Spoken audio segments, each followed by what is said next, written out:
اگر یہ مساجد مدارس نہ ہوتے، کہیں بھی جہاں میں مسلمان نہ ہوتے، بصورت بشر سب درندے ہی ہوتے، کسی بھی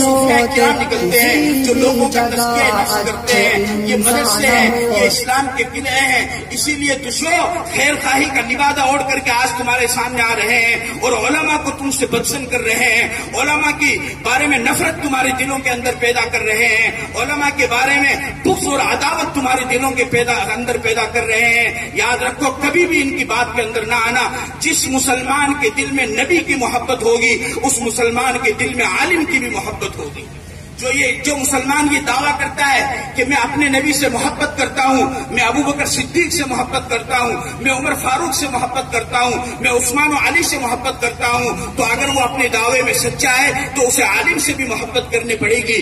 جو علماء کا مخالف ہے وہ اللہ کا مخالف ہے، جو عالم کا مخالف ہے وہ رسول اللہ کا مخالف ہے، جو عالم کا مخالف ہے وہ اسلام کا مخالف ہے، جو عالم کا مخالف ہے وہ آخرت کا مخالف ہے، جو عالم کا مخالف ہے وہ رسالت اور قیامت کا مخالف ہے، جو عالم کا مخالف ہے وہ صراط مستقیم کا مخالف ہے، جو عالم کا مخالف ہے وہ تبلیغ کا مخالف ہے، جو عالم کا مخالف ہے وہ جماعت کا مخالف ہے، جو عالم کا مخالف ہے اس کو اپنا مخالف ہی سمجھو۔ اور جو انسان بھی تمہارے سامنے ایسی کچھ باتیں کرے اور علماء کے خلاف بک کرے تو اسے ایک ہی بات سمجھانا کہ ہمیں زندگی گزارنے کا طریقہ انبیاء بتلایا کرتے تھے، لیکن انبیاء کا سلسلہ ختم ہو چکا ہے اور ہمارے پیغمبر آخری نبی ہیں۔ اب ہمیں زندگی گزارنے کا طریقہ یہ علماء بتاتے ہیں، لہذا ہم تمہاری باتوں میں نہیں آئیں گے اور ہم اپنے علماء کے ساتھ مل کر کے رہیں گے۔ آپ مدرسوں کا ساتھ دیں گے یا نہیں؟ آپ علماء کا ساتھ دیں گے یا نہیں؟ مجھے بتاؤ تو صحیح، کس موقع پر کس وقت مدرسے نے تمہارے ساتھ غداری کی ہے؟ کوئی ایک لمحہ زندگی کا کوئی ایک گوشہ کو بتاؤ کہ جس میں مدرسے نے تمہارے ساتھ غداری کی ہو، مدرسے نے تمہارے ساتھ بے وفائی کی ہو، مدرسے نے تمہارے ساتھ دھوکہ دھڑی کی ہو۔ جو کام مدرسے کا ہے وہ کام مدرسے الحمدللہ کر رہے ہیں اور مکمل طور پر بحسن خوبی اپنے امور مفوضہ کو انجام دے رہے ہیں، اور جو ذمہ داری ان کے ذمہ لگی ہے وہ اس کو ادا کر رہے ہیں۔ مدرسے کا کام ہے امام تیار کرنا۔ کیا آپ کے شہر میں کوئی مسجد ایسی ہے کہ جس کے لیے آپ کو امام نہ ملے؟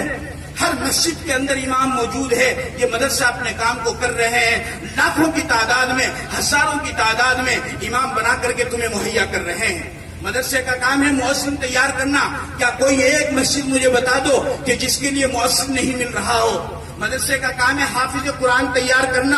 جتنی بھی پوری دنیا کے اندر جتنی بھی مسجدیں ہیں، کسی ایک مسجد کے بارے میں بتلا دو کہ اس میں تراویح سنانے والا، اس میں تراویح پڑھانے والا، اس میں قرآن سنانے والا کوئی حافظ موجود نہیں ہے۔ لاکھوں کی اربوں کھربوں کی تعداد میں پوری دنیا کے اندر اللہ کے گھر آباد ہیں، مساجد آباد ہیں، اور ان تمام مساجدوں کے اندر لاکھوں اربوں کھربوں کی تعداد میں امام نماز پڑھا رہا ہے، مؤذن اذان دے رہا ہے، رمضان میں حافظ قرآن سنا رہا ہے۔ تو یہ مدرسے کی دین ہے کہ پورے مفوضہ کو انجام دے رہے ہیں۔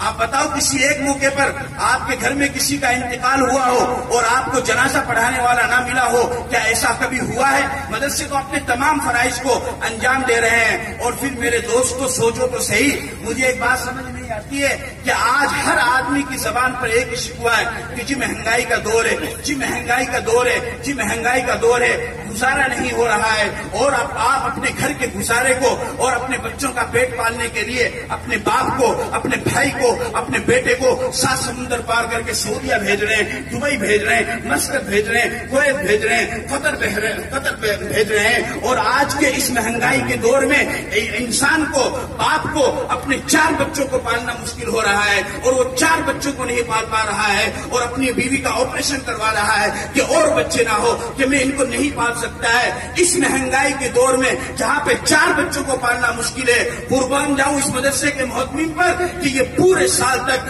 200 300 400 500 2,000 طلبا کو یہ پالتے ہیں اور ان کے تمام اخراجات کو برداشت کرتے ہیں۔ کیا یہ آسان کام ہے؟ کیا یہ معمولی کام ہے؟ تمہیں کیا معلوم محتمین کے دل کے اوپر کیا گزرتی ہے؟ مسجد بنانا تو آسان کام ہے، مسجد کے لیے 50 لاکھ روپے چاہیے، کوئی بھی حاجی آئے گا اور ایک دفعہ میں دے دے گا اور مسجد کا کام ایک دفعہ ہوگا، لیکن محتمین کو تو جب تک صبح ناشتے کا انتظام نہیں ہوگا اسے نیند نہیں آئے گی، جب تک دوپہر کے بچوں کے کھانے کا انتظام نہیں ہوگا اسے نیند نہیں آئے گی، جب تک شام کے بچوں کے کھانے کا انتظام نہیں ہوگا اسے نیند نہیں آئے گی۔ اور کتنی دکھ اور مصیبت کے ساتھ اور لوگوں کے تانے سن سن کر کے چندہ دینے والے کیا کرتے ہیں، 10 روپے کا چندہ دیتے ہیں اور باقاعدہ تصدیق نامہ، میں منع نہیں کرتا تصدیق نامہ بالکل دیکھا جائے، لیکن تصدیق نامہ دیکھنے کے بعد کم سے کم اتنے پیسے دو کہ اس لینے والے کا بھی دل خوش ہو جائے۔ اب رمضان کا مہینہ آ رہا ہے، ایک ناچنے والے کو، ایک گانے والے کو، ایک شرابی کو، ایک زانی کو، ایک بدکار کو، ایک چور کو، ایک سیاستدان کو، ایک بدماش کو، ایک فحش آدمی کو، ایک فاسق اور فاجر کو اتنی گندی نگاہ سے نہیں دیکھا جاتا ہے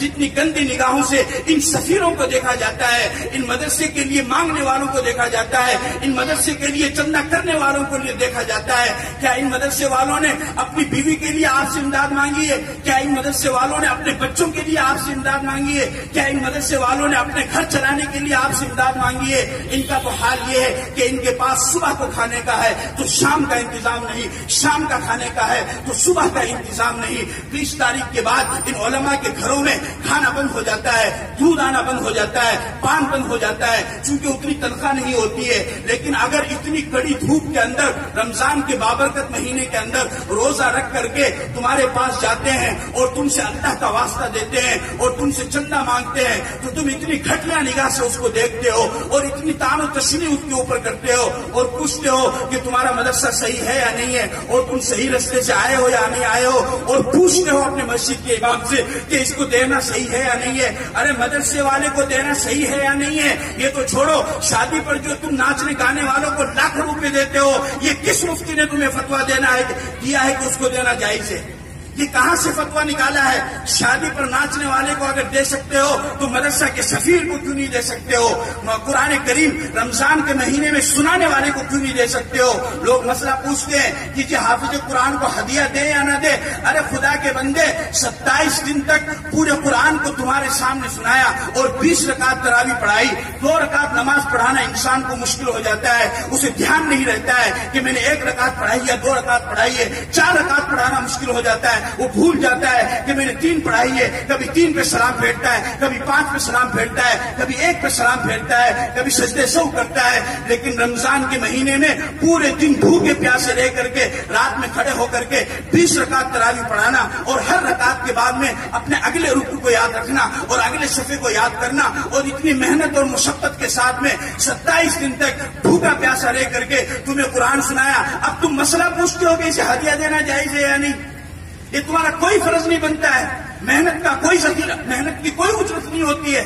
محنت کا کتنی مسجدوں میں سنانے والے طالب علم ہوا کرتے ہیں کہ جو مسجدوں میں جا کر کے سناتے ہیں اور آئندہ سال پھر اپنی تعلیم کو شروع کرنا چاہتے ہیں۔ اگر 10-15 ہزار روپے آپ کسی طالب علم کی امداد کر دیں گے تو آپ کا کیا بگڑ جائے گا؟ آپ کے لیے کیا پریشانی ہو جائے گی؟ آپ کے لیے کون سا پہاڑ ٹوٹ جائے گا؟